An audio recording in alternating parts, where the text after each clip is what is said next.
Hello दोस्तों, स्वागत है प्यारे से YouTube channel physics bye Sanjeet sir में। आज हम लोग पढ़ेंगे नेक्स्ट टॉपिक चैप्टर 6 का। पिछले क्लास में हम लोग आरएनए और डीएनए पढ़ चुके हैं। आज पढ़ते हैं डीएनए का कार्य। तो देखिए डीएनए का कार्य क्या होता है। तो डीएनए का कार्य बहुत सारा होता है, जिसमें से पहला देखते हैं कि डीएनए जो होता है उसमें बहुत सारे आनुवांशिक गुण एकत्रित होता है, अर्थात डीएनए आनुवांशिक गुणों का भंडारण है। और आनुवांशिक गुणों का भंडारण होने के कारण जीन के रूप में पैतृक गुणों का संचरण पीढ़ी दर पीढ़ी करते हैं। तो देखिए डीएनए का पहला कार्य है कि डीएनए जो होता है उसमें आनुवंशिक गुण का भंडारण होता है, और ये भंडारण होने के कारण यहाँ से जीन के रूप में आनुवंशिक गुण को पीढ़ी दर पीढ़ी संचरित करता है। नेक्स्ट है डीएनए प्रोटीन संश्लेषण के मुख्य संचालक है। तो देखिए डीएनए जो होता है प्रोटीन संश्लेषण का मुख्य संचालक होता है, क्योंकि इसमें प्रयुक्त जितने भी आरएनए या एंजाइम्स होते हैं सबका निर्माण डीएनए के द्वारा होता है। तो देखिए यहाँ डीएनए प्रोटीन संश्लेषण का मुख्य संचालक है, क्योंकि यहाँ इसमें प्रयुक्त होने वाले आरएनए एवं एंजाइम का निर्माण डीएनए के द्वारा होता है। नेक्स्ट है कि आणविक स्तर पर भी डीएनए का प्रयोग किया जाता है। तो देखिए आणविक स्तर पर डीएनए का प्रयोग किस प्रकार से किया जाता है। तो यहाँ उत्परिवर्तन के द्वारा पौधों की उन्नत रोग प्रतिरोधी तथा अनेक उपज देने वाली पौधे का उत्पन्न की जाती है। तो देखिए डीएनए को आणविक स्तर पर प्रयोग कर उन्नत रोग प्रतिरोधी क्षमता वाले पौधे को उपजाया जाता है। तो देखिए यहाँ ये पौधा एक बनाया गया है, जिसमें ये जो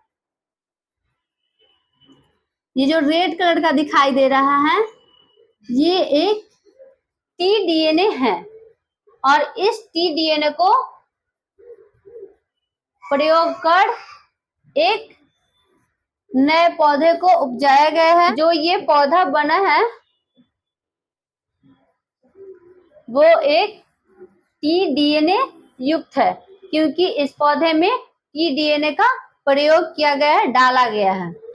इस प्रकार से हम कह सकते हैं कि डीएनए को आणविक स्तर पर भी प्रयोग किया जाता है और कार्य होता है। नेक्स्ट है बायोटेक्नोलॉजी। तो देखिए बायोटेक्नोलॉजी की विधि से भी डीएनए के टुकड़े को, तो देखिए बायोटेक्नोलॉजी विधि में भी डीएनए का कार्य होता है। तो उसमें क्या होता है कि किसी एक कोशिका में से डीएनए के टुकड़े को लेकर दूसरे कोशिका में स्थानांतरित किया जाता है, और इस प्रकार से बायोटेक्नोलॉजी को विधि अपनाया जाता है और डीएनए का कार्य संपन्न होता है। तो देखिए इसमें डीएनए के टुकड़ों से द्विगुणन द्वारा उत्पन्न किया जाता है। देखिए ये जो होता है बायोटेक्नोलॉजी विधि में द्विगुणन के द्वारा उत्पन्न किया जाता है, जिससे कठिन समस्याओं को सुलझाया जाता है। तो देखिए जो बायोटेक्नोलॉजी होता है उसके द्वारा कठिन से कठिन समस्याओं को सुलझाने में आसान होता है। नेक्स्ट है कि आनुवांशिक अभियांत्रिकी के द्वारा डीएनए खंडों को एक प्राणी की कोशिका से अलग कर किसी दूसरे प्राणी की कोशिका के डीएनए में प्रत्यारोपित करने से आनुवांशिक रोगों के निदान में सफलता मिली है। तो देखिए इसमें क्या होता है कि किसी एक प्राणी की जो डीएनए होता है उसको अलग कर किसी दूसरे प्राणी के डीएनए में प्रत्यारोपित किया जाता है, जो कि रोग प्रतिरोधी होता है और इस प्रकार से आनुवांशिक रोगों को निदान में सफलता मिलती है। तो देखिए आप यहाँ, ये एक डीएनए है और इस डीएनए में कोई रोग प्रतिरोधी जीन है, जिसको यहाँ देखिए इस हाथ के द्वारा ये जो है चिमटे टाइप का, इसे चिमटे की सहायता से अलग किया जा रहा है और ये दूसरे प्राणियों को डीएनए में व्यवस्थित किया जाएगा। और इस प्रकार से होता क्या है कि जो रोग निदान होता है उसमें सफलता मिलती है।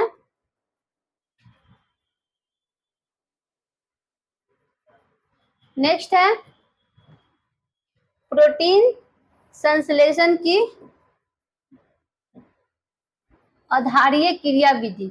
तो देखिए प्रोटीन संश्लेषण की आधारीय क्रिया विधि क्या होती है, तो इसमें डीएनए या इनकी अनुपस्थिति, देखिए इसमें होता क्या है कि जो डीएनए उपस्थित है या अनुपस्थित है, फिर भी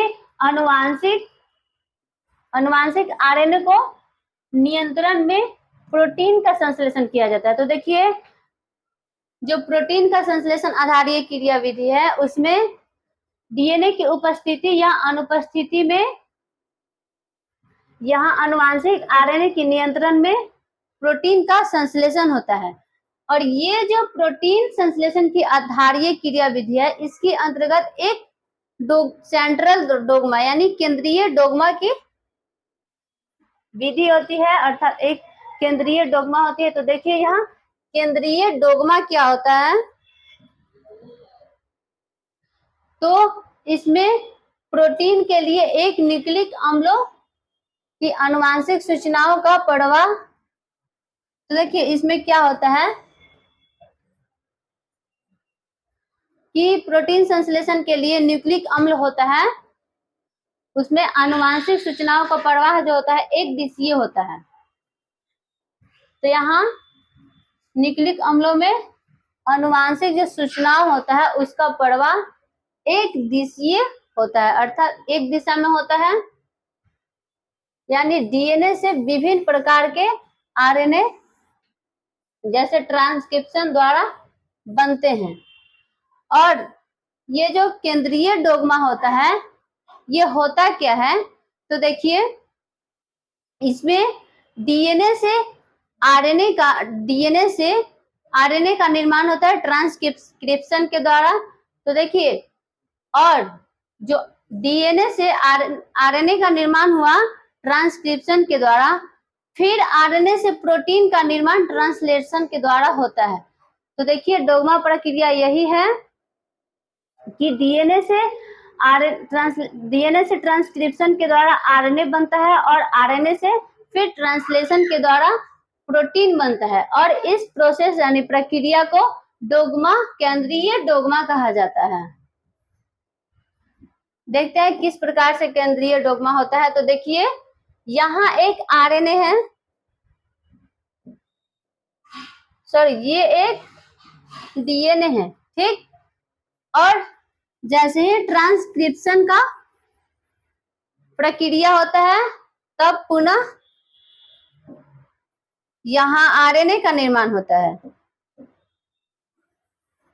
देखिए यहाँ ट्रांसक्रिप्शन का प्रक्रिया हुआ तो आरएनए का निर्माण हुआ, लेकिन जैसे ही फिर एक ट्रांसलेशन की प्रक्रिया होती है जिसमें होता क्या है कि जो आरएनए होता है वो फिर पुनः प्रोटीन बनता है, अर्थात आरएनए से प्रोटीन का निर्माण होता है। तो हम कह सकते हैं कि डीएनए से आरएनए बनने की प्रक्रिया को ट्रांसक्रिप्शन तथा आरएनए से प्रोटीन बनने की प्रक्रिया को ट्रांसलेशन कहा जाता है और इस पूरे प्रक्रिया को सेंट्रल डोग्मा कहा जाता है। नेक्स्ट है, तो देखिए इसमें होता क्या है, एक होता है द्विगुणन या रेप्लिकेशन। तो देखिए द्विगुणन या रिप्लिकेशन क्या होता है कि इसमें डीएनए के अणु जो होता है ठीक प्रतिलिपि टेम्पलेट विधि द्वारा पहले से ही तैयार होता है। तो देखिए जो रेप्लिकेशन होता है उसमें जो डीएनए का अणु होता है वो प्रतिलिपि टेम्पलेट के द्वारा पहले से ही तैयार होता है। नेक्स्ट है प्रतिलेखन या ट्रांसक्रिप्शन। तो देखिए प्रतिलेखन या ट्रांसक्रिप्शन क्या होता है कि आनुवांशिक सूचनाओं को डीएनए से कहा एमआरएनए में स्थानांतरण की क्रिया को ट्रांसक्रिप्शन कहते हैं। तो देखिए ट्रांसक्रिप्शन को प्रतिलेखन कहा जाता है और ये होता है क्या है कि आनुवांशिक सूचनाओं को डीएनए से एमआरएनए में स्थानांतरित होने की प्रक्रिया को ट्रांसक्रिप्शन या प्रतिलेखन कहा जाता है। नेक्स्ट है स्थानांतरण या ट्रांसलेशन। तो इसमें क्या होता है आनुवांशिक सूचना को एमआरएनए से प्रोटीन संश्लेषण में परिवर्तन होता है। तो ट्रांसलेशन को स्थानांतरण कहा जाता है और इसमें होता क्या है कि जो आनुवांशिक सूचना होता है वो फिर एमआरएनए से प्रोटीन के संश्लेषण स्थान तक पहुंचता है, परिवर्तन होता है और ये जो स्थानांतरण होता है उसे ट्रांसलेशन कहते हैं। और यह क्रिया होता कहाँ है तो राइबोसोम में, राइबोसोम पर होता है एमआरएनए।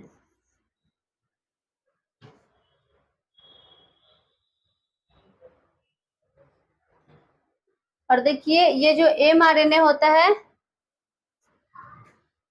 एक बार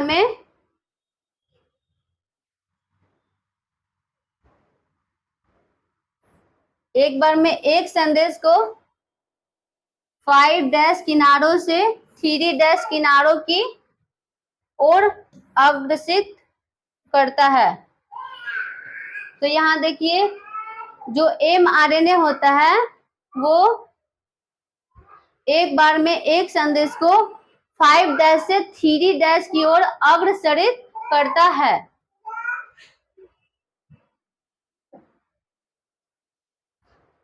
तो यहाँ देखिए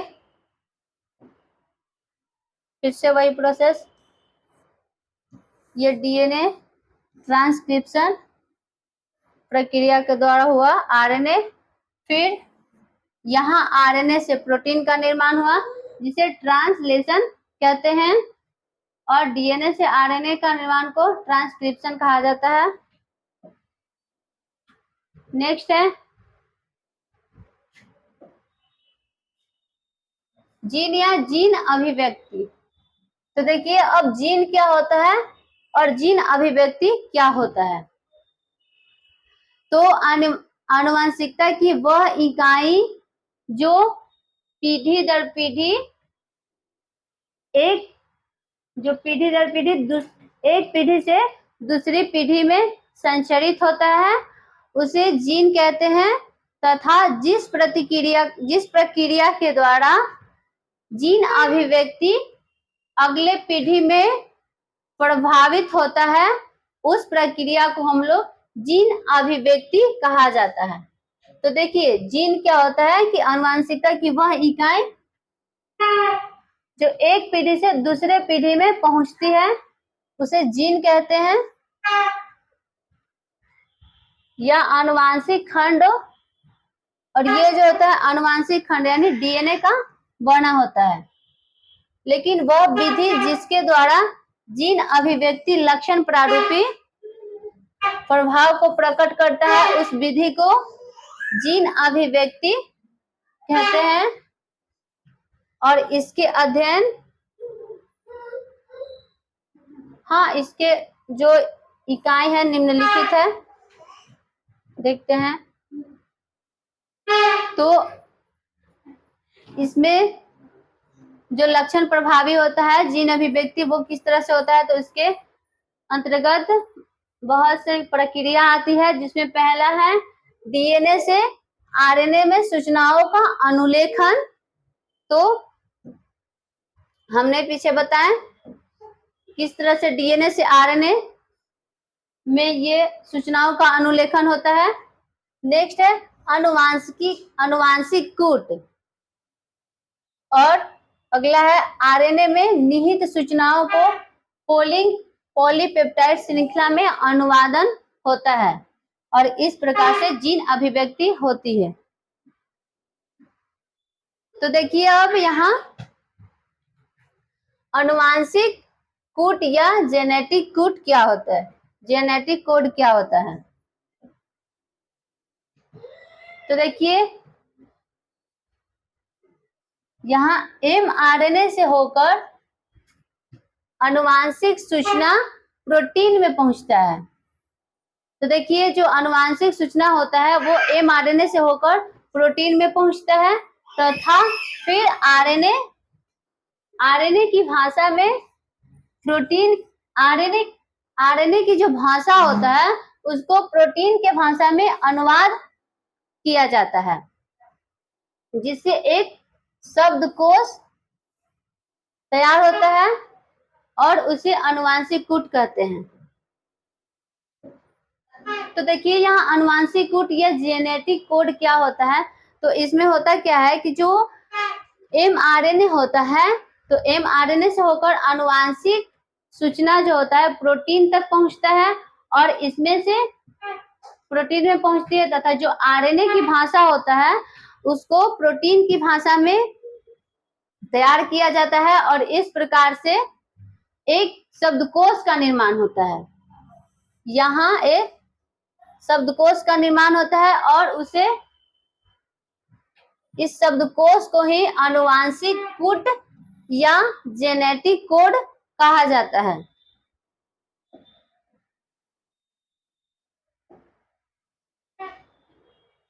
तो नेक्स्ट है रिवर्स ट्रांसक्रिप्शन। तो देखिए हमने पढ़ा ट्रांसक्रिप्शन, लेकिन एक नया टॉपिक है रिवर्स ट्रांसक्रिप्शन। तो देखिए रिवर्स ट्रांसक्रिप्शन क्या होता है कि ये ट्रांसक्रिप्शन के विपरीत प्रक्रिया होती है। तो जो ट्रांसक्रिप्शन के विपरीत होता है उसे रिवर्स ट्रांसक्रिप्शन कहते हैं।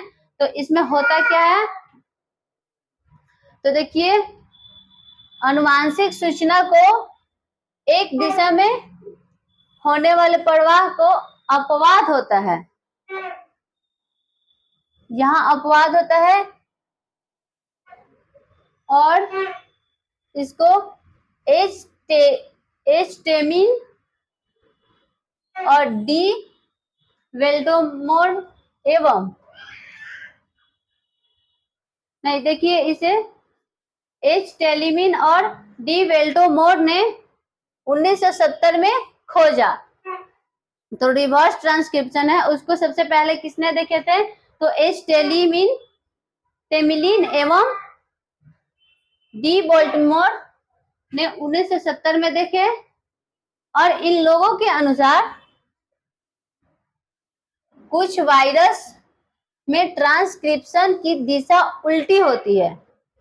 तो देखिए जब इन्होंने देखे रिवर्स ट्रांसक्रिप्शन तो उसमें हुआ क्या कि जो यहाँ ट्रांसक्रिप्शन होता है वो उल्टी दिशा में हो रहा था, जिसे रिवर्स ट्रांसक्रिप्शन कहते हैं। और यह रिवर्स ट्रांसक्रिप्शन एंजाइम द्वारा उत्प्रेरित होता है, ट्रांसक्रिप्टेड एंजाइम द्वारा। तो जो रिवर्स ट्रांसक्रिप्शन होता है वो रिवर्स ट्रांसक्रिप्टेड एंजाइम के द्वारा होता है और इससे हुआ क्या, जो कैंसर रोग को समझने में काफी मदद मिली। तो जो रिवर्स ट्रांसक्रिप्शन था इस प्रक्रिया के द्वारा कैंसर जैसे बीमारियों को समझने में काफी मदद मिली। देखिए यहाँ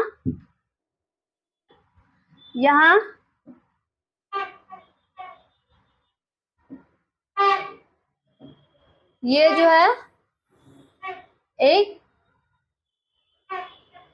रेट्रोवायरस है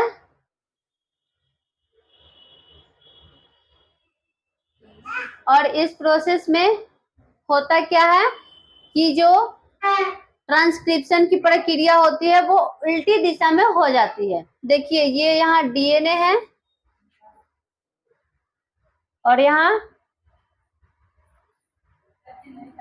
ट्रांसक्रिप्शन हो रहा है इस दिशा में, और ये mRNA है। तो इस प्रकार से एक रिवर्स ट्रांसक्रिप्शन भी होता है। तो आज के लिए इतना ही, मिलते हैं नेक्स्ट क्लास में।